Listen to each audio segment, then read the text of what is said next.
Ready? All right, cool. Good evening, everyone. Good evening. Thank you so much for tuning in tonight. My name is Hurston. I am the host of Woke Wednesdays. I am a third-year doctoral student here at Florida International University in Miami, Florida.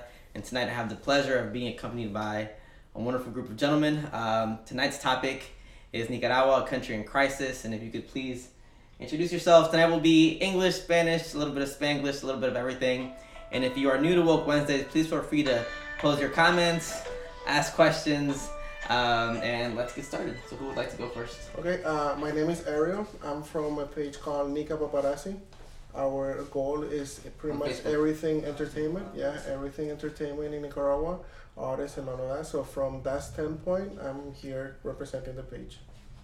My name is Bayardo Hernandez. I'm one of the organizers at Nicas Unidos in Miami, a nonprofit humanitarian group that is helping our brothers and sisters in Nicaragua suffering from the crisis. My name is Carlos Duarte. I am pediatric cardiology from Nicaragua. I am the secretary of the Nicaraguan Society of Medicine. I am in Miami, exiliate because the reign of Daniel Ortega is again all the people that contribute or help the student in the fight. So as you can see, these gentlemen are very well versed. They have a lot of insight tonight for us. And tonight we want to learn about what is happening in Nicaragua.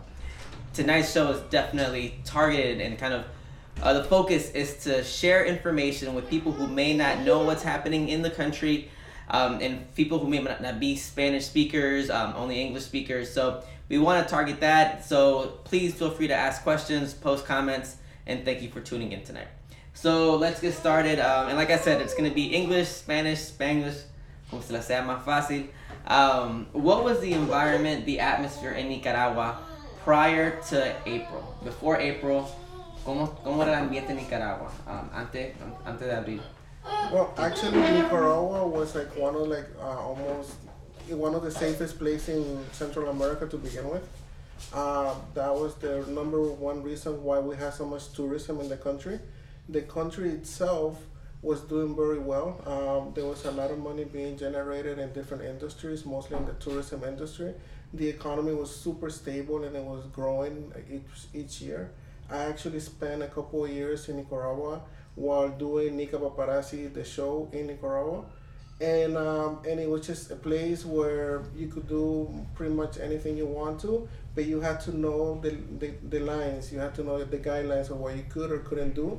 But aside from that, it wasn't something that there was any problems, there were no fights, there was no one trying to chase you, none of that. It was very peaceful. The Nicaraguan people to begin with are very generous. They're not really known for fighting or for having troubles within the country or anything like that. There was no civil war, there was no uprising of any kind, there was no movement behind anything. Everybody was just trying to have fun, support their families, work, and that was it. And the weekends, it was just to have fun. Well, in my personal opinion, I concur with you that the country was somehow stable. However, people in Nicaragua, even though we have great macroeconomic indicators, we still have a lot of poverty. We still have a lot of people dying of starvation in the up north Nicaragua.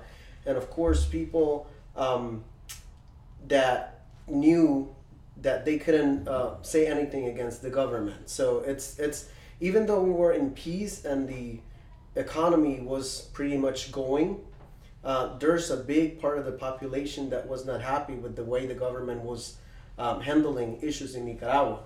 And I think that the recent episodes of the fire that happened in the Indio Maíz and then the reforms to Social Security were like the spark that pulled out those people and take them out to say publicly what they were feeling. Yeah, actually, because of this is for people that they don't really know. The Indio Maíz was a reservation It was like a reserve, like here, like how we have parks that are nationally safeguard. And it's something that happened that, like you said, that was like the spark of everything. And we're gonna go into that to explain actually what was happening. But before all of that, like I was telling you, like people knew what they could and couldn't do. So it was still a dictatorship that most people didn't see it because it wasn't a regular dictatorship. It was like a capitalist dictatorship. So it's not like you were, it's not like Castro or like in Venezuela or anything. It was far from it at that point in time.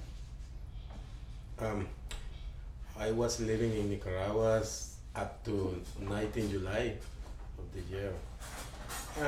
Was a relative because only that the people and the government was very lucky to invest and gain a lot of money. The rest of the people of Nicaragua, like a doctor, for example, the government deny a lot of opportunity to improve his family, improve their family, improve anything. And then the poor people was the same, that's the same problem, because the poor people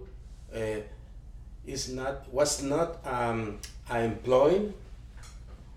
The informal employee was the common denominator. Yeah, denominator and the relative count. Yes, was a country safety. Yes, all the time.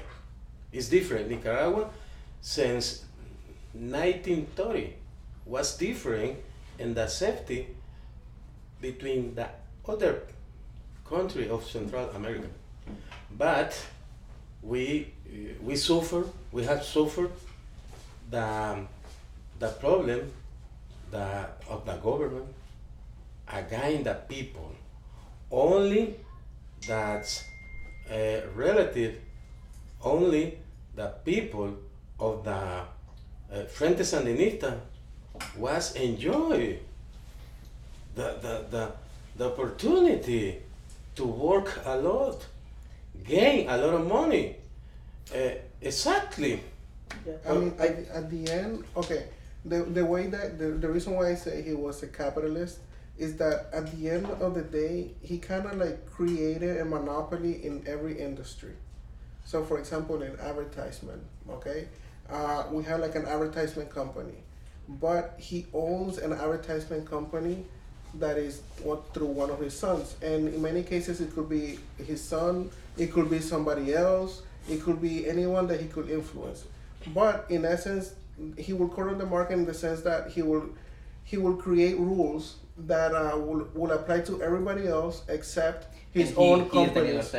He's Daniel Ortega, the president, Daniel Ortega, and his family were monopolizing every industry, and that way he will make sure, for example, like any bids that you will do with the government, if you're not part of the conglomerate, then you will not get the bids. Yeah. If you're in advertisement, for example, one of the biggest one was there's a company called Difuso, and they're like an advertisement company, and their whole thing is to put advertisement in the back of the buses.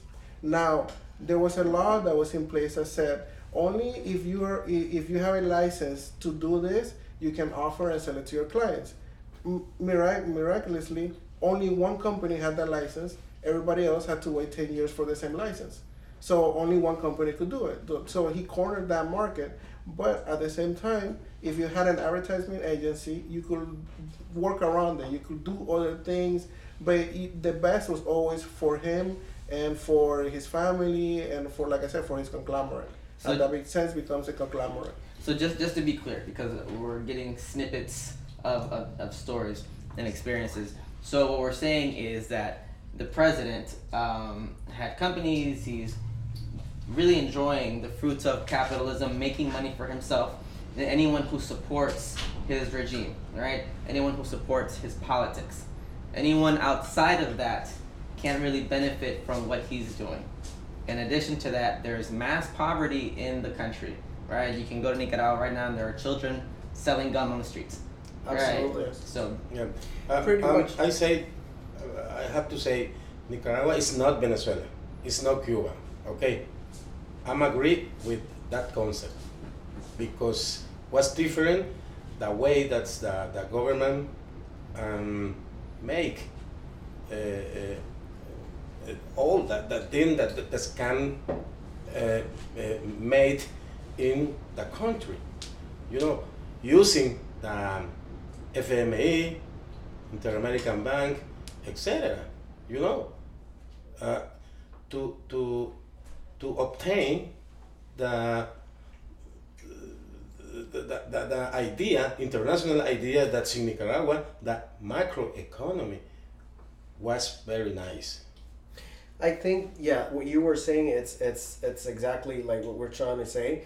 We had a government that created alliances with the big capital in Nicaragua. You know, if you had a company, if you own a company, if you've been rich since you were born, then you were with the government. The government created an alliance with you. You're gonna be good. You know, the government is benefiting from it as well because they monopolized the media. They monopolized many areas of the economy where they could get benefits of.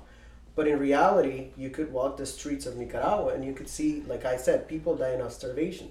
And at the same time, you had people, especially in the northern region of the country, who were opposing the government, maybe in the mountains, maybe, you know, different places, and they were they were repressed by the government even before everything started. We were seeing leaders from the campesinos, you know, The farmer. the farmer community in Nicaragua, been killed by the government silently. You know, those are people that were there opposing the government, and they were killed. You know, nobody talks about since 2007. Exactly. When Daniel Ortega took the power. With the whole thing with the canal, I mean, they actually, there was an uprising not too long, like 2 years, but it's not like what we're seeing today. It was sort of like, you know, a bunch of people came to the Capitol, they did a protest, and they left. That was pretty much the end of it. And the way that they were repressed was, just Daniel used the police like anything else, and he would just tell them, okay, make these people go away, and that was it. Everybody will go away. Like I said, and that was everybody knew nothing was gonna happen. Everybody knew it was gonna be okay. Everybody knew, you know, okay, they come here, they do that, they leave, and that's it. There's not gonna be a change or anything like that. And nobody up to this point, in reality, there was no like our politicians, the current politicians, the PLC in Nicaragua. It's not like the U.S. In reality, you only have like 2 parties. In Nicaragua, you have like many, 15, 20 different parties. PLC, you know, there's always 3 letters.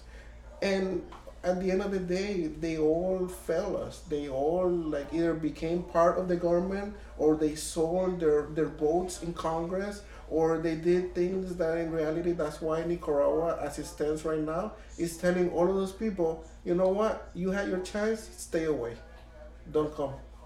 The true word is corruption. corrupt, yeah. Corruption. This is the truth. Yeah. The word truth is corruption. Correct. It's no other. And so for everyone just tuning in right now, we have 3 gentlemen very knowledgeable on what is happening in Nicaragua right now.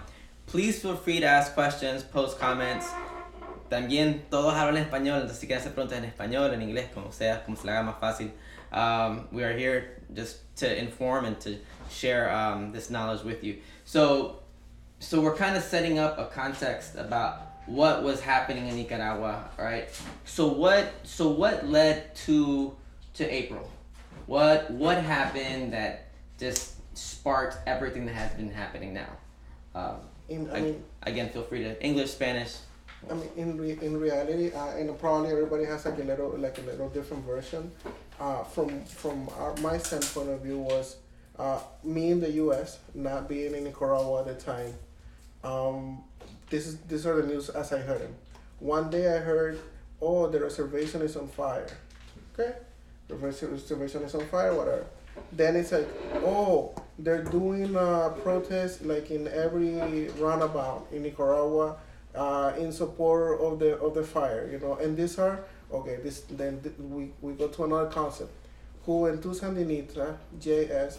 It's sort of like the extension of the government that unites the youth to do whatever he wants them to do. Okay, so these little demonstrations were done through La Juventud Sandinista.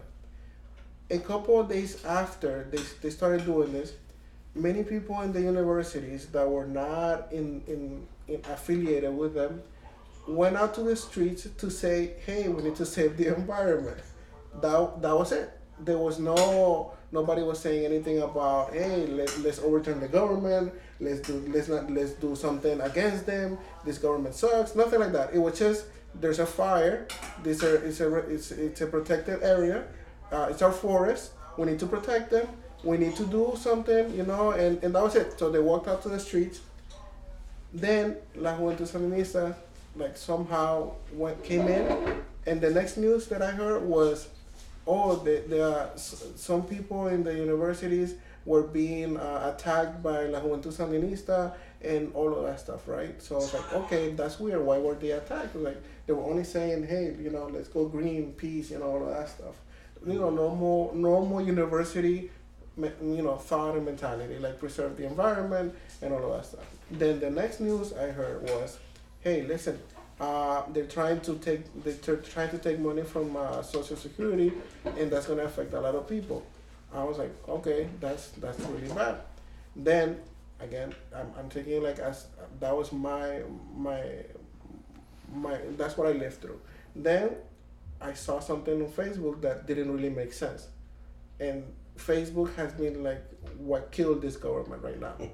Okay, then I saw an image in Facebook of an old elderly person being kicked by someone in the Juventud Sandinista, or people that work in the Juventud Sandinista, which Nicaragua is a small country to begin with, so everybody knows everybody, and everybody knows who you are, and everybody knows if you do something, they'll tell you, oh, that person did it. So it's not like you can lie, you can say whatever you want, but everybody knows at the end. So the next news was, okay, so they're also attacking the elderly. This is 75-year-old people walking down the street because they didn't want the government to take money away from them. And the government was at that point was saying, you know what, we need to do it because Social Security is going bankruptcy. Problem with that statement was that everybody in Nicaragua knew that the Social Security account was being used by the government to fund whatever projects they were trying to do at the time.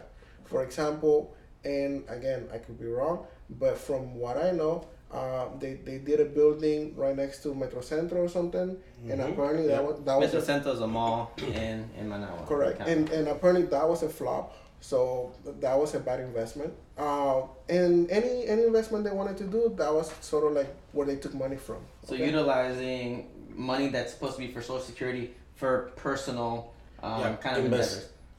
Quería decir algo, doctor. Yeah, normal in Nicaragua now is a fantasy. Normal is that the young people has been killing. The young people is in the jail because they are young. And on the other hand, the doctor, there are 200 of doctor, specialists and sub-specialist doctor was the government sent at the street this doctor and making the worst thing in the history of Nicaragua. The poor people that go to the public hospital, what's happening with them? Nothing. They are not a doctor, a specialist, a sub-specialist, the qualified doctor. This is the happening in Nicaragua now. So that's now, and like I was saying, the next news after the elderly were being abused by these people was that the students from the university took out to the streets, and that was what I call the D-Day. That was the day where you saw unfiltered, raw footage of people being killed. And they're videos that really, they're too harsh to see, and they're traumatizing to see. And this is not, and you realize this is not a movie. This is not like a special effects from Hollywood of somebody being, their throats being open, and someone trying to close them because to try to save them. And actually, those are the images that were circulating on Facebook, on every social media of Nicaragua, within the Nicaraguan people, and that's how everybody found out. The way I see it, what happened in Nicaragua? What led to all this? Well, Daniel Ortega, the way he and his wife were handling she's the vice president. It's just correct. Yeah, she's the vice president of the country. So the way they were handling stuff for the country, initially he made an alliance with Arnoldo Alemán, so he could get to power. He's the former president of Nicaragua, so he could get to power with only 35% of the votes, and that's the way he got to be president of Nicaragua. So that's something that people, took note of. And then again, when he takes power, he continues monopolizing certain areas of the economy. He continues creating new laws. He continues benefiting some, and of course, denying the reality of others. People who were already poor are becoming poorer and poorer. We're still the second or third poorest country in the hemisphere, and that hasn't changed. Even if they brag about how well the economy was doing, they brag about all the numbers, but in reality, people were still suffering. So the way they were handling the situation in Nicaragua, the way they were handling, and of course, you're talking about a guy that has no education, a guy that has a history of robbing banks, So, of course, what are you going to get? Everybody, well, not everybody, but most people love money, So he wants money. That's all he wants. And he's going to he's going to do whatever it takes to get rich and to stay in power. So that, together with his belief that he was the supreme leader of a country, and that he was untouchable, and that he could do whatever he wanted, then that led to all these reforms, to not paying attention to the fire and the restoration. That led to thinking that he could use the social security funds to, and manage those funds at his discretion to become richer, and create reforms so people could get less and contribute more, And then, that belief that he was untouchable and he was supreme and he was over everybody and nobody could say anything, that led to what's happening in Nicaragua. Because, of course, people were suffering from that from the last 12, 13 years, and they got tired of it. They got fed up. And then after that, you could see elderly people, like you were saying, on the streets protesting because they were not getting the same benefits as before, and they were brutally repressed by the police. And then, of course, it's Latin America. So who are you going to have behind abuelitos and abuelitas? You're going to have their grandkids, protesting, hey, what did you do to my grandpa? You broke his head, you kicked him out. So the police knew that they couldn't do the same to students. So what did they do? They started killing people.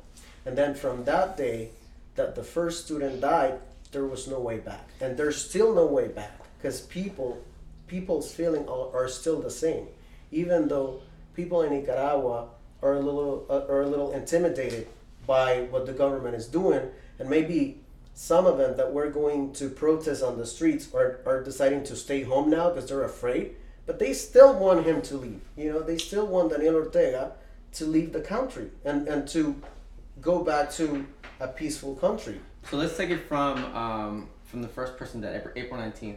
All right, because we're trying to be as informative. We're not trying to lose people in what we're trying to talk about. So, April 19th. So all this happened leading up to it. So now, what was April 19th? You talked a little bit about D-Day. Maybe you could elaborate a little bit more. What has been going on from April 19th to now? Oh my god, it's like a complete like page turner. It's something. First of all, I mean, D-Day happens. First thing that happened was all the media was there was complete media blackout. Because the president The owns, right, He most owns of the media outlets. well, he owns the media outlets, but he can actually tell the TV stations to shut down the signal. So in Nicaragua, there's like about 15 channels, 12 channels, something like that. I believe 5 of them are owned by him, and the rest are kind of like independent, like little TV station. 100% Noticia was like a leader all throughout because there was no other person that was actually capable of doing what he did, and he actually, like I said, that he just did something amazing. But what happened was he pretty much shut down all the stations that were not his, okay, and nobody could see the news. So for 3 days there was complete media blackout. But what happened was everybody became a paparazzi. Okay, everybody had a phone. Everybody became their like an editor. Everybody became a camera person. Everybody became a host. Everybody through the streets. What you will see was, and as I'm saying, the footage from that period was incredible. I mean, you could see somebody from their house, and you could see, oh look, that's the guy that's gonna kill that guy, or like, oh my God, look, that guy is dying and trying to save him. Oh my God, look, I mean, these people Very are raw, coming in. uncensored It's raw, footage, yeah. uncensored, and as it was happening live.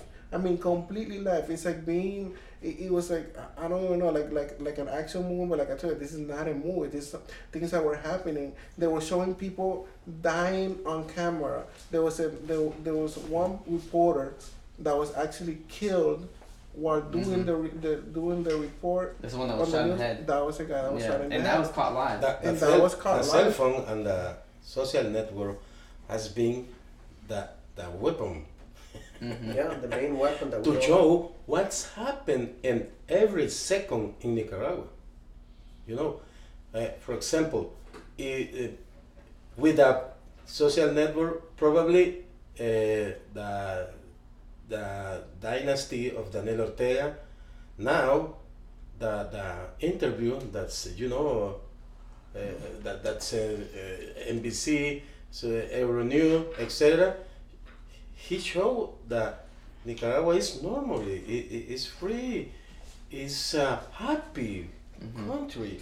He said the numbers are right Dr. Duarte is the vacation in the U.S. Please, normal. Dr. Duarte, yeah, normal. Dr. Duarte is with their family is in vacation. Okay. Are you on vacation? Amen. No. So can you tell us a little bit about that? Nos puede contar un poquito acerca de eso, because if they're saying you're on vacation and you're not on vacation, so what happened there? I was in the UNAM University this 13 July when the student of medicine sent us a message when the attack was began in the noon, and there was a lot of people won, and they are not a doctor to attend. This concerned me a lot because my moral, my ethical conviction is like all the doctors of the world save the life, improve the health of the people that need, that suffer. And I and Ricardo Pineda, other doctor, we gone to the university, took the student one, sent to the four students sent to the hospital, private hospital, because the public hospital is very dangerous, you know.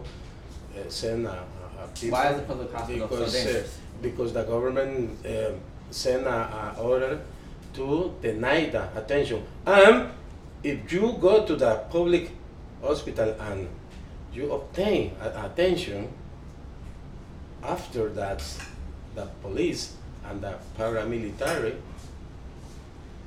go to the hospital, take the people, the student, and disappear or kill them. Just to be clear, there have been over 1,000 people missing, correct, since April, Yeah. right? And then over 400 have been murdered. But Yeah. when he was interviewed, when the president, Daniel Ortega, was interviewed, he was saying that these numbers were inaccurate, that these were probably wrong. I actually like his explanation. I don't know if you guys heard it. He said, well, on average, 2 people die per day. So, in essence, I only kill, doing the math. 2 more. It's like, in essence, I only kill like 1 and something. So, it's like only about 58 people die. I don't know what they're complaining about. That was his take on it. Now, before we go look into a little bit further, though, I think we're forgetting, or we're not forgetting, but it's not just Daniel Ortega. Daniel Ortega is sort of like the figurehead. He's the one, the revolutionary and all of that. But there's another person that's in the backstage, which is trying to be front stage, or I don't know what the deal is anymore. But it's our former, what would she be? Vice president? Or president? Who's that? La Chayo. Yeah. I mean, she's... Yeah. Vice president. She's the vice president. It's illegal, but it's bad. So the president's But the wife couple- is the vice The president. couple, the couple is illegal. Yeah. First, because the Constitution of Nicaragua is prohibited Yep. the re-election and the election of the parents or families, etc. After that, we go to the university. The student told us that they evacuate the university, and because the attack was very, very strong, we hide in the Divine Mercy Church, and after that was the crime, the most bad, strong, and very, very, very bad crime of the humanity in the Divine Mercy Church, because the attack was with weapon of war, weapon, M16, AK-47, M4, etc. All the night That to the 7:30 a.m. after day, the 14th July. Actually, that was one of the things that he denied on CNN, I think, or Fox, I don't know which one anymore. He said that nobody shot a church, nobody died in the church, and that's the church he's referring to. And that was actually, Yes. people did die. And people, In my hands, died Gerald Vasquez. In my hands. You know what I mean? To me, I think that's all the doctor of the world is very, very sad. You know, that the young man with a shot in the head, and you can't help him. It's sad. Unfortunately. So this is the reality, you see? His world, his fantasy world, but at the end of the day, I don't really think he doesn't know what's going on in Nicaragua. Of course he does. Yeah. He's just pretending everybody's it's dumb. Well, He pretends everybody's gonna believe his lies, but we all know what's going on, and you can hear it firsthand. He said on international media, nobody died on a church. Well, you have Dr. Duarte here saying this guy, Gerald Vasquez, died in my hands. And Inside the church. inside the shooting church, it, yeah. right? Because there was a shooting in the church. Now we have a journalist from the Washington Post who was trapped at that church, and he also gave us first-hand information when the police didn't let ambulances go in there and provide medical services to people that were injured. Yeah. We've heard many stories from medical doctors, from nurses, that know how they were intimidated because they were assisting people who were injured. You know what's the first John that's died in the church? Alvarito Conrado, in the Catedral de Managua. Alvarito Conrado was died with a shot with the National Stadium. Alvarito actually became sort of like an icon to the Nicaraguan people. One, he was young. He was like 15 years old. Yeah. Two, Student on the Two, he high school. wasn't doing anything bad. He was actually trying to help. I think he was bringing water. He was a runner. Yeah, he loved to run. So he decided that his way to help people was to deliver water. That was his mistake. Again, he was 15. Okay, it's not. We're not talking about. Not die in the church. Hey, come on, talk with me in front, face to face. I can say to Daniel Ortega, get me, save me. Come on, let's go. A couple, like, I don't know if it was like about a month after this started happening, he actually went into what was supposed to be the negotiation of him coming out of power through a dialogue at the church. And another iconic person right now pretty much told him in his face everybody that had died. Because he was up to that point. The young guy, right? What's his name? The guy you're talking about. Yeah, Lester Alemán. Lester Alemán, he was actually Confront direct to. No, yeah, it went viral. Yeah. This was everything. Everything. But again, one of the reasons why we wanted to do this is because it went viral within our community.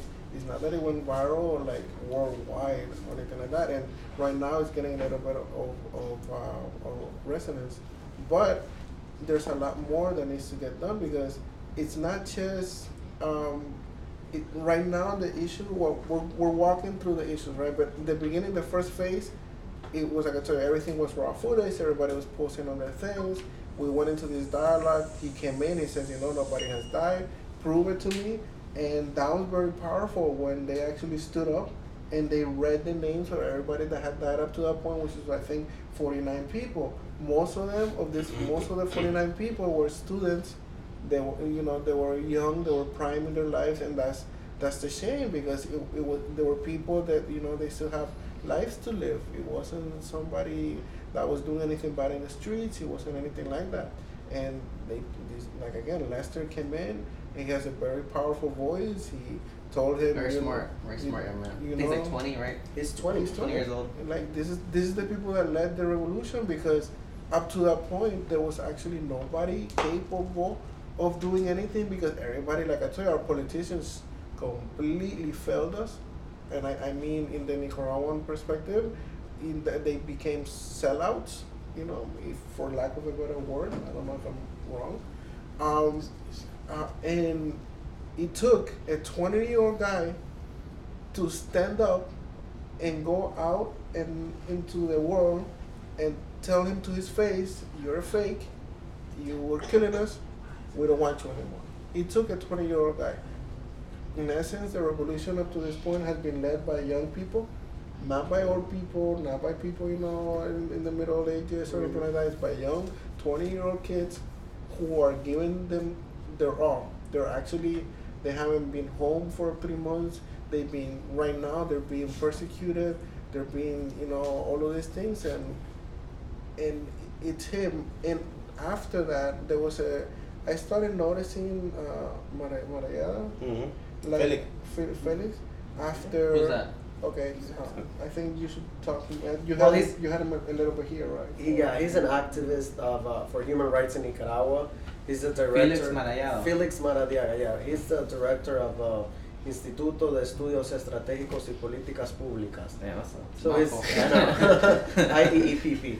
So yeah, he's a guy that came to the U.S. He went to Harvard. He went to Yale, and then he's been always fighting for human rights pretty much. So yeah, no, I mean up to this point, like I tell you, I only saw Lester, this Lester and everybody with Lester. It wasn't just Lester.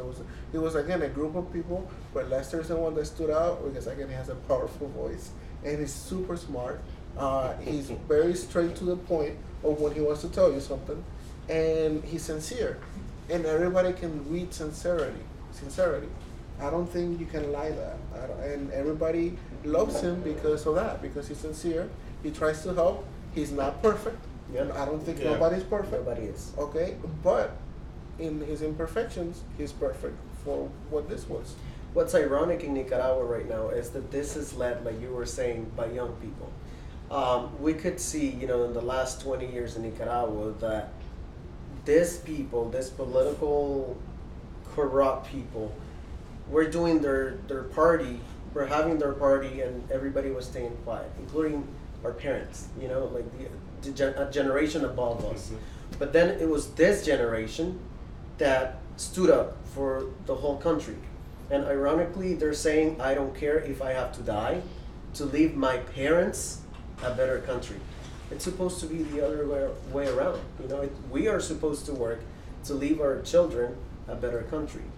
And in this occasion, it was the other way around. You don't see a 20-year-old very often on the news telling a president, you're a killer, you're killing us, you're a robber.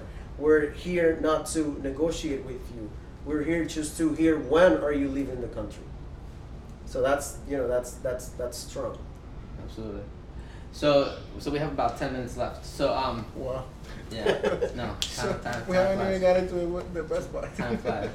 Well, I don't know. There is a best part, No, but there's a lot of stuff that is just like I thought that was and- just the beginning. That's and not there, even. and maybe the beginning is a good place to start, right? Because we need to provide a context for people to begin to understand this. So where do we see? And I know this is a hard question. Where do we see Nicaragua going? From what is happening right now in Nicaragua, and where do we kind of see it going? All I see is repression. I mean, all I see are the police pulling you to the side on the streets and asking you, give me your phone. I want to check what you're writing on your Facebook. I want to check what you're writing on Instagram. I want to see what you have on WhatsApp. And if you have anything that is harmful to the government, then you will go to jail. I mean, that's what I see. I see a lot of people running to different countries. I see Costa Rica, for example. He was telling us that they have they have like refugees over there, like 300, 400 people. Well, a lot of people have left the country. More than 20,000 Nicaraguans are in Costa Rica. The census, the human right was 23,000. 23,000 people Yeah. have left Nicaragua. Have requested asylum in Costa Requested Rica. asylum. Yeah, And that's just the Wow. people that end up in Costa Rica. and that's because you official have- numbers. And you have because So you have the people that unofficial go. numbers are higher. Yeah, you have people that went to Panama. You have people that went Correct. to Mexico. Mhm. You have people that came here, Came here. of course. Mhm. I mean, Costa Rica is just the closest to Nicaragua, the easiest to get to, and now it's not even the easiest to get to because one of the things that's happening now is if you talk bad about the government and you try to flee the country, then you're gonna get captured. They have you down in a list, and if you pass through custom, you're gonna get caught. And I think he Well, that's went- what the doctor, he went right? through Yeah, that. yeah. So you went through the north of Nicaragua? Yeah, by the mountain. Hiring to Honduras, to the airport. Thank for God, airport, fly to Miami. Wow. Yeah, was 3 days across the mountain. Sleeping in the mountain, eating in the mountain, etc. Was very hard, but we knew what is the problem, what's hope to help the people. But was very hard. And this is a man that's the head of the Doctors Association That in Nicaragua. I mean, yeah, it's yeah. not like he's somebody that is well respected. He's somebody that has done a lot of good to Nicaragua, and this is the way that he had to flee the country because if not, he's gonna get captured and something worse is gonna happen. The other was capture the Dr. Duarte and kill him. You know what I mean? And a lot of doctor and people, the civil society was spending of me. I was very, very happy because that sent me a chat, you know, these people can help you, doctor, don't worry. When you cross that border, these people can help you, don't worry. When you go to the first town, these people can help you, doctor. Hey, That's amazing. This was very, very, I felt that the people, the doctor and people of the civil society was pending for me and thank for that, because you know the condition that I was very, very, very bad and hard, you know. Yeah. But this is the story of Nicaragua, you know. So maybe we can give like some parting words as we end here. I think that's powerful. This is the story of. I mean, there's nothing. It's first-hand information. Yeah. Yeah. Yeah. I mean, I don't even know what to say. I mean, the story is yet to be finished, right? Yeah. There's still a lot going on in the country. Well, where do I see Nicaragua in the near future? I am very positive. You know, I know that we were very quiet. The Nicaraguan people were very quiet about what was going on, but we saw that there's a lot of potential. That there's potential leaders that can arise. Absolutely. We saw that there's students that are courage enough to kick a dictator out of power. So even though they're afraid, because of course, you know, whenever, like Doctor said, you see people dying in your hands, you see people being shot in the head, you're going to be afraid. You're not going to go to the streets. But that's not going to change the way you feel. And I think that's what's exactly going on in Nicaragua right now. People still feel the same as they felt on April, 3 months ago. So people want him out, want them out actually, including his wife. So the strategy might have changed. People are not going to the streets very often now because, of course, they're not going to keep dying and dying. You know, they don't have weapons and they're being attacked with war weapons. But they still feel the same courage. They still remember those 448 official people that's been killed. But we all know it's more than 500. And people are not going to forget that like that. There's a powerful image where a man had a slingshot. And that's what he was using as a weapon. Well, that's another thing you have to take into consideration that Nicaragua is not armed. We're not armed. I mean, the people are not armed. They don't have guns. They don't have anything. And the president and his presidency or whatever, they're not respectful of anything. And to put it into not context, even the church, right? No, churches. To put it into context, there was a Mother's Day march, which ended up in another massacre. There were snipers on a stadium shooting at people, and a lot of people died. And it On was Mother's Day. on Mother's Day. I mean, and there were mothers that already had lost their sons that went to this march. And again, this was just like a march for mothers. You know, it was a march to say, you know, we're here to support you. Up to that point, it wasn't a march to say, Daniel Ortega, go away. It was sort of like the country dealing with what was happening at that time. And there were people that went with their kids, with their families, and being shot at. It was just one of those things. I have family that have come that, you know, we're going to meet through Nica Paparazzi, that pretty much right now they're still afraid of the planes because the planes were throwing chemicals to pretty much hurt people so that they would stay inside the doors. So, for example, we live by an airport, and there's like every time like one of those planes fly, or like I saw them, I was like, what happened? I was like, no, they're just playing. And for some reason, I thought I was back in Nicaragua, and when I heard a plane, it was get into the house quickly. Would look for your kid, get into the house, and it was just that type of thing. And they fled Nicaragua because of the same issue. they came here because they were already telling them, listen, you're gonna get hurt. You're talking too much. You're being too outspoken, and we need you to see what you're gonna do. I mean, you have to decide what to do. And the best thing is, I have a family. Come to the U.S. and then figure it out. I mean, what else can you do with your family? And there's a lot of people out here that are pretty much trying to get their bearings. They pretty much lost everything. The U.S. is an immigration country to begin with, and everybody knows you start from the bottom. And these people that are coming in are starting from the bottom. They're being graceful about it. But these are people that are like, they were doctors, they were engineers, they have like a ranking in the crowd, they had a social standing, and to come here and to do handyman work and to do, landscaping. I mean, we know that as Americans, we know it because we lived through it at one point or another, and they have to go through that now. But it's not because they want to come here; it's because they were kicked out of their own country. So we're running out of time. Instagram kicks us off after like an hour. Okay. Yeah. But anything else you two would like to say? I think that the end of Daniel Ortega is near. Mm-hmm. He know.